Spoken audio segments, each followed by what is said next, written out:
आभारी हूं आदरणीय प्रधानमंत्री जी का और लखनऊ के सांसद, देश के रक्षा मंत्री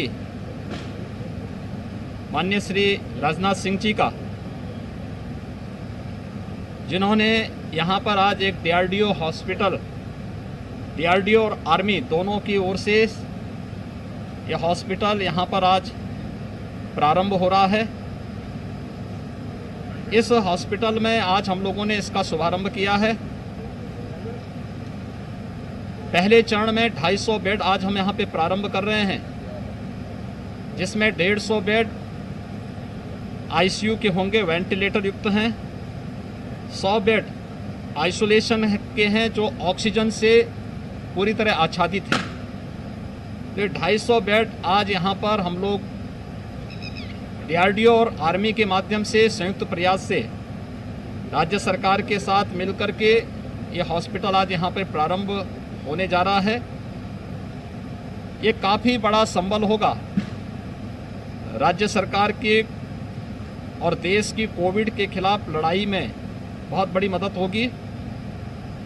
आप यहाँ पे देख रहे होंगे कि इसमें आर्मी ने मैन पावर उपलब्ध करवाया है। जितना भी इंफ्रास्ट्रक्चर है डीआरडीओ ने अपनी टीम के माध्यम से इसे खड़ा किया है।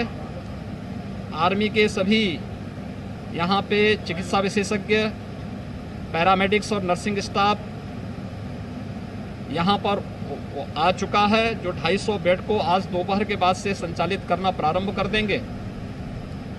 इसके साथ ही हाउसकीपिंग स्टाफ के लिए स्टेट गवर्नमेंट की ओर से लोकल एडमिनिस्ट्रेशन ने उनको सहयोग किया है।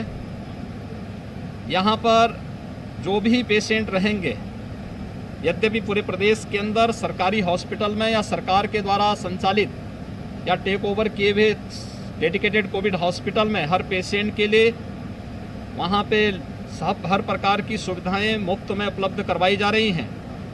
वह सुविधा इस डीआरडीओ हॉस्पिटल में भी आज यहाँ पर प्रारंभ करने की पूरी तैयारी हम लोगों ने की है।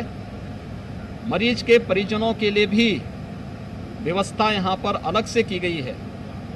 जो रह सकें उनकी सप्ताह में एक बार जांच, कोविड जांच भी हो, उनकी रहने की, उनके खाने की व्यवस्था और समय समय पर उनको जानकारी देने की व्यवस्था, कम से कम दिन में एक बार मरीज के परिजन को भी मरीज की जानकारी और उनके स्वास्थ्य की जानकारी दी जा सके, इसकी पूरी व्यवस्था यहाँ पर की जा चुकी है।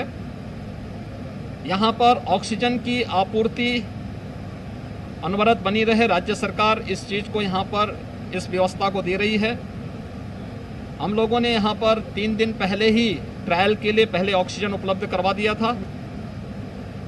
कल से यहाँ पर ऑक्सीजन पर डे की इनकी खपत के अनुसार इनके पास कम से कम 24 घंटे का बैकअप रहे, इस हॉस्पिटल के लिए ये ऑक्सीजन की आपूर्ति की व्यवस्था यहाँ के लिए उपलब्ध कराई जा रही है। साथ साथ डीआरडीओ ने यह भी व्यवस्था की है कि अगर कहीं भी कोई टेक्निकल फॉल्ट आता है तो उन स्थितियों में ऑक्सीजन कंसंट्रेटर के माध्यम से भी वहाँ पर बैकअप की व्यवस्था रहे, ये भी सुविधा यहाँ पर उपलब्ध करवाने की तैयारी की गई है।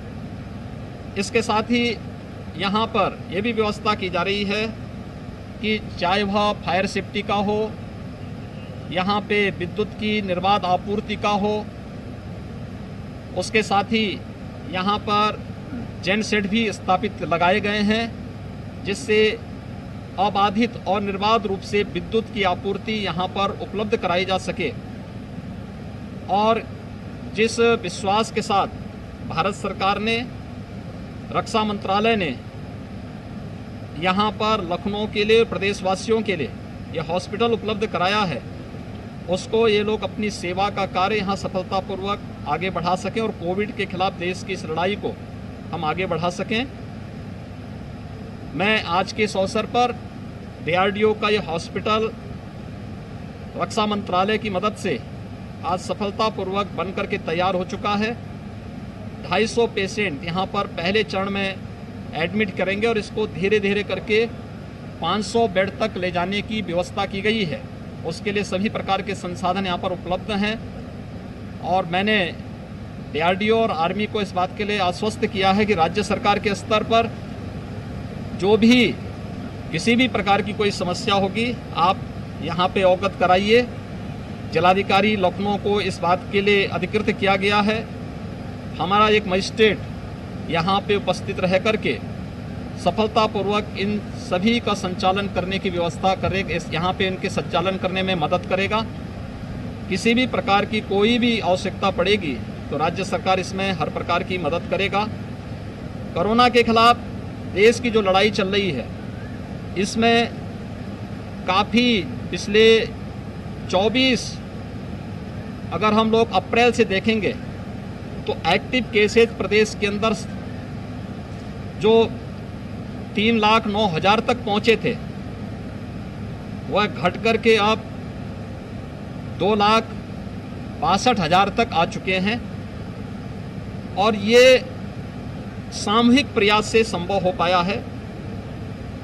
समाज को, सरकार को, हमारे जितने भी हेल्थ वर्कर्स हैं, कोरोना वॉरियर्स हैं, स्वयंसेवी संगठन हैं, सामाजिक संगठन हैं, ये सभी लोग जब मिलकर के प्रयास करेंगे निश्चित ही इसमें हम और भी अच्छे परिणाम देने का कार्य करेंगे।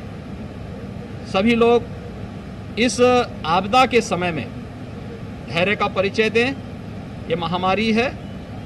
महामारी के समय में अक्सर संसाधन कहीं ना कहीं कम पड़ते हुए दिखाई देते हैं, लेकिन उस सब के बावजूद एक प्रयास किया जा रहा है कि संसाधनों में जितनी वृद्धि हो सकती है, ऑक्सीजन की आपूर्ति को भी प्रदेश के अंदर सामान्य बनाने का प्रयास किया जा रहा है।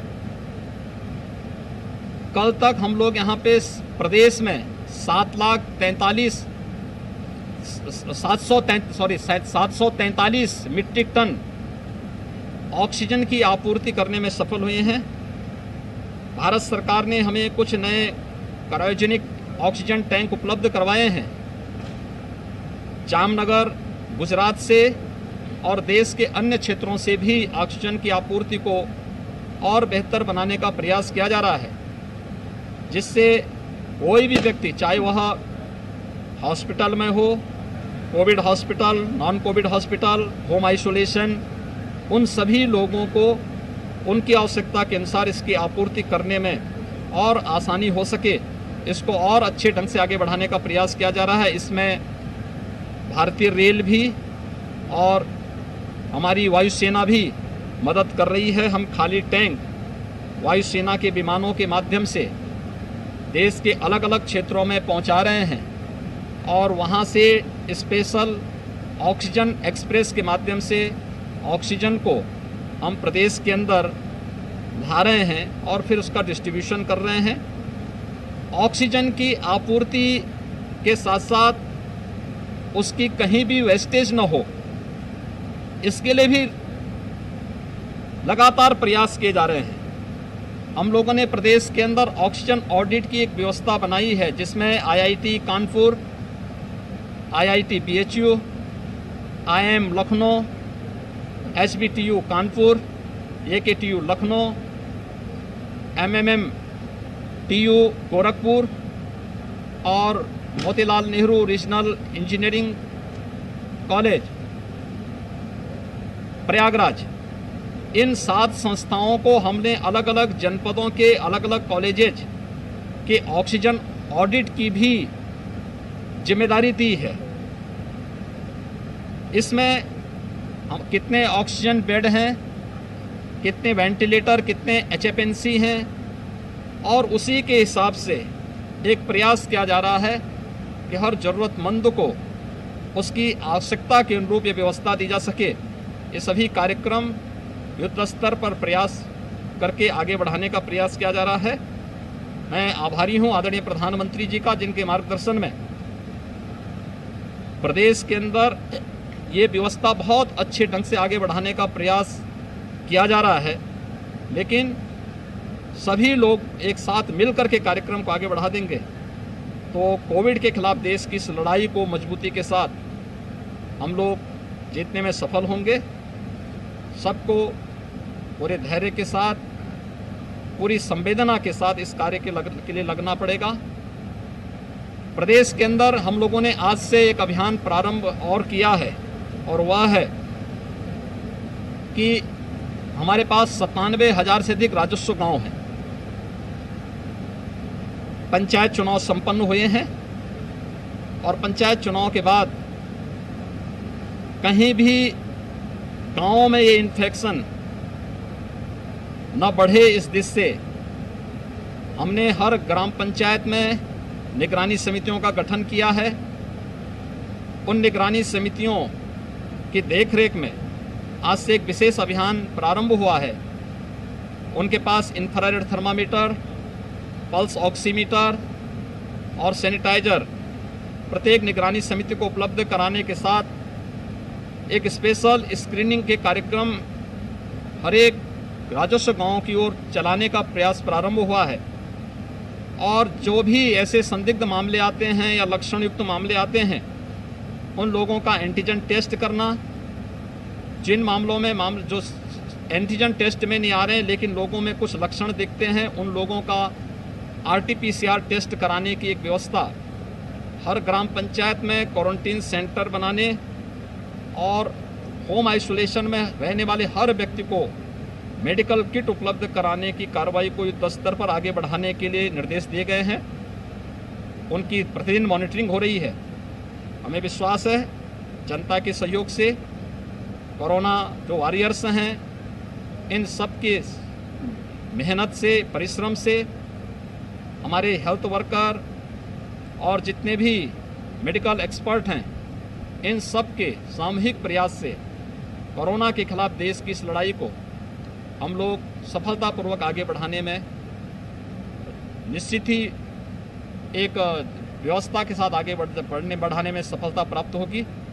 मैं एक बार फिर से आदरणीय प्रधानमंत्री जी का और माननीय रक्षा मंत्री जी का DRDO और रक्षा मंत्रालय के संयुक्त प्रयास से इस हॉस्पिटल को लखनऊ में उपलब्ध कराने के लिए हृदय से आभार व्यक्त करता हूं। प्रदेशवासियों की ओर से हृदय से धन्यवाद देता हूं।